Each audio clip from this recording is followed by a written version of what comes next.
Good morning. I'm Marion Greenspan. I believe all of you who are here on Zoom this morning know me. For anybody who looks at this as a recording later, I'm a member of the congregation at Adat Reim, leading this morning's meditation minyan. The theme today will be, unsurprisingly, Hanukkah and Hanukkah lights. Hanukkah actually means something in Hebrew beside being the name of the holiday, which I didn't realize until yesterday. It means dedication or consecration in Hebrew. The holiday marks the reconsecration of the temple in Jerusalem after a successful Jewish rebellion led by Judah Maccabee. The Maccabees defeated the Greek ruler of Israel, Antiochus IV, who was determined to wipe out Jewish worship and make the Jews assimilate into Greek culture. The Maccabees liberated Jerusalem in about 164 BCE.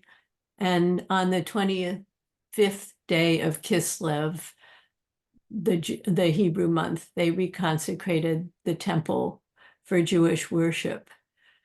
The books of Maccabees 1 and 2, written soon thereafter, describe the Maccabees' victory.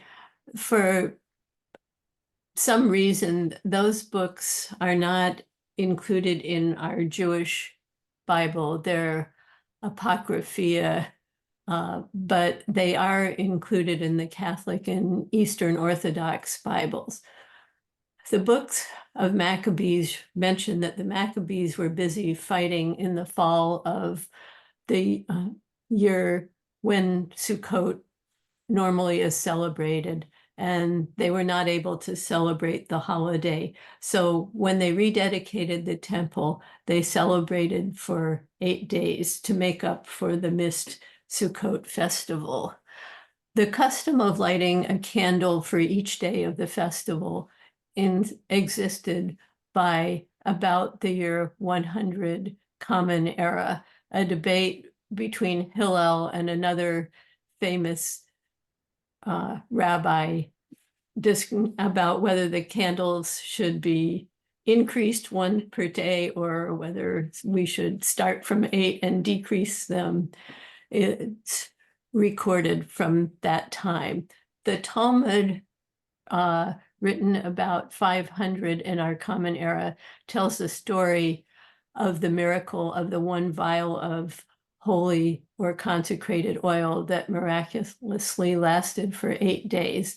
And that's the first recorded mention of the miracle of the oil. We all need light during the darkest days of winter.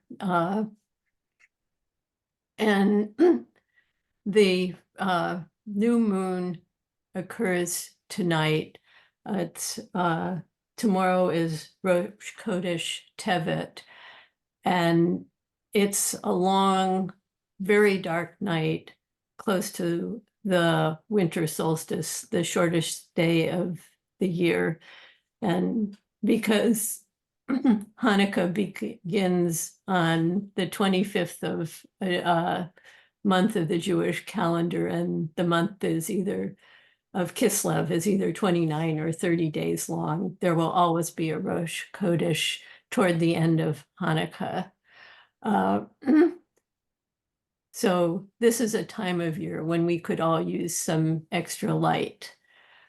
3 years ago, Rabbi Seth Goldstein of Temple Beth HaTefillah in Olympia, Washington, wrote a meditation that seems apt today.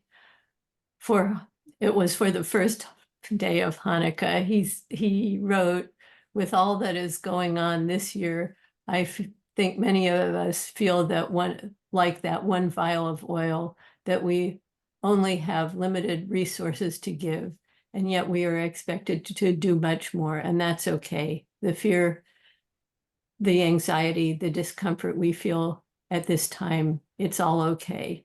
Thus, we need to think about the miracle of Hanukkah differently. It's not just that a small amount of oil lasted 8 times longer than expected, but it's that when the small amount of oil was first found, the Jews lit it anyway, without knowing how long it would last.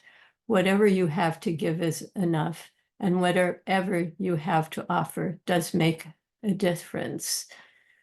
I searched online for poems about candles in the darkness and found something that I didn't expect, both because of its message and the source. I will attempt to share my screen here and hope you all can see it.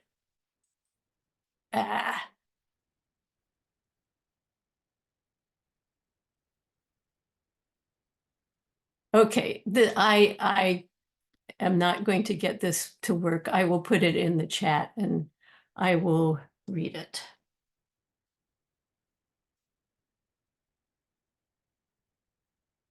So the poem is Think of Others. It's by Mahmoud Darwish, a Palestinian poet. He wrote, as you prepare your breakfast, think of others. Don't forget to feed the pigeons. As you conduct your wars, think of others. Don't forget those who want peace. As you pay your water bill, think of others. Think of those who only have clouds to drink from. As you go home to your own home, think of others. Don't forget those who live in tents. As you sleep and count the stars, think of others. There are people who have no place to sleep. As you liberate yourself with metaphor, think of others, those who have lost their right to speak. As you think of distant others, think of yourself and say, I wish I were a candle in the darkness. The message of this poem, that we can try to be candles for others as well as looking for candles for comfort, felt really important to me. So did the source, realizing that beautiful poetry and teachings on kindness can come from people that I tend to automatically look on as enemies. So going back to Jewish sources, the prayer in our prayer book for after the Hanukkah candles are lit says, these lights are sacred through all the 8 days of Hanukkah. We may not make use of their light, but are only to look upon them and thus be reminded to thank and praise you for the wondrous miracle of our deliverance. Rabbi Dov-Ber Pinson says, since looking is all that can be done, teachers and Kabbalistic masters have suggested we do so. Once we light the flames, we should sit gently next to the lights and look, notice, and listen to them. So now we will meditate on the lights of the Hanukkah candles.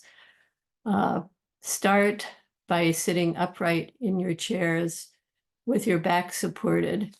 Use a pillow or blanket for support if you need one. Close your eyes. Make sure that your head and back are aligned. Scan your body and breathe into areas of tension, starting with your head. Then raise your shoulders and drop them backward. Breathe in and out to release any tension. Let the tension leave your neck, upper back, and arms. Breathe into your chest and belly. Let your breath out slowly and let them relax. Relax your rear, then your thighs, lower legs, and feet. Begin to contemplate Hanukkah candles, you may want to think or repeat to yourself, candles of peace, candles of hope, or use any other meditation that works for you. We will return in 14 minutes.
begin to get ready to come back to the room.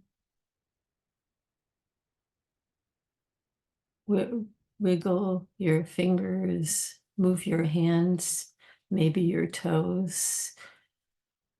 Open your eyes. And this ends today's meditation. Thank you all for joining.